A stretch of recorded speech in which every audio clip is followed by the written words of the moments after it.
પાટણના હારીજમાં વીટીવી ન્યૂઝના અહેવાલની ધારદાર અસર જોવા મળી। વીટીવી ન્યૂઝના અહેવાલ પ્રસારિત થયા પછી ડ્રો સંચાલકોમાં ફફડાટ ફેલાયો। ડ્રો સંચાલકોએ ગૌશાળાના નામે ડ્રો કરી લોકોની પાસેથી નાણાં ઉઘરાવ્યા હતા, જે નાણાં સંચાલકોએ ગ્રાહકને પરત આપવાનું શરૂ કર્યું।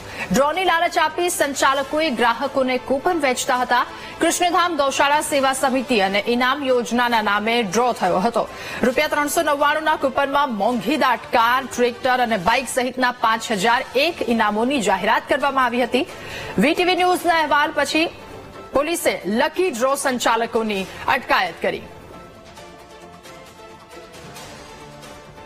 ત્યારે ડ્રો સંચાલકોમાં ફફડાટ ફેલાયો। વીટીવી ન્યૂઝે અહેવાલ પ્રસારિત કર્યો હતો અને ત્યારબાદની આ ધારદાર અસર વર્તાઈ।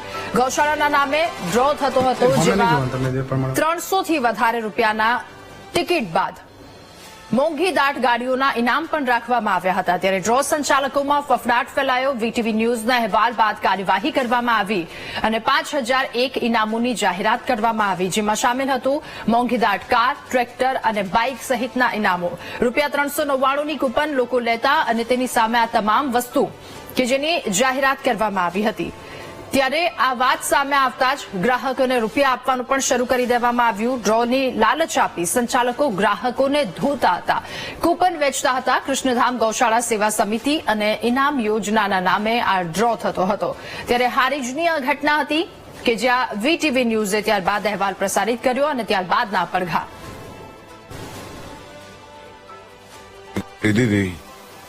બરાબર, તો એ લોકોએ મને આજે પૈસા પાછા આપી દીધા છે।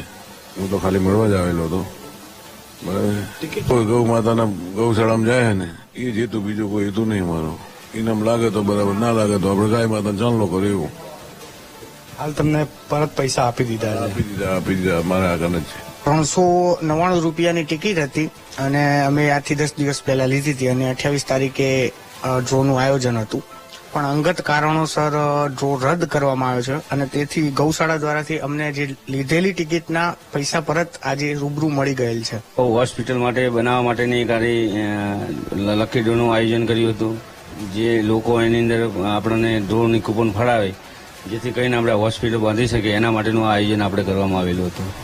અને આ લોકો બધા આવી અને આપણને, આમ તો મારી જોડે 9 જણા એમ કે અગાઉ પણ આવ્યા હતા, પણ મેં કોઈને હા પાડી ન હતી। પણ આ લોકો છેલ્લે આવીને મને કીધું કે અમે તમારું બાપુ શું છે કે અમે હોસ્પિટલ તમને બનાવી આપીશું ગૌ માટેનું ઓપરેશન કરવા માટે, જે અમે 1 વીઘો જમીન ખરીદેલી છે, એની ઉપર અમે ગૌ હોસ્પિટલમાં આપણે ઓપરેશન થિયેટર તમને બનાવી આપીશું, એ રીતનું કહી અને આ લોકોએ આપણી સાથે વાતચીત કરેલી અને એમને કીધું સંપૂર્ણ અમે બોય જરૂર પણ લખી દે અમે એમને છે કે ભાઈ સંપૂર્ણ પૈસો અમે ગૌશાળાના ગૌ હોસ્પિટલમાં વાપરીશું। અને એક્ટિવા છે, બાઇક છે, ટ્રેક્ટર છે, 11 લાખ રૂપિયા એમને ઇનામ, જે પેલી ગાડી સ્કોર્પિયો ગાડીને 5 લાખ રૂપિયા, આ બધી ડ્રોની એમને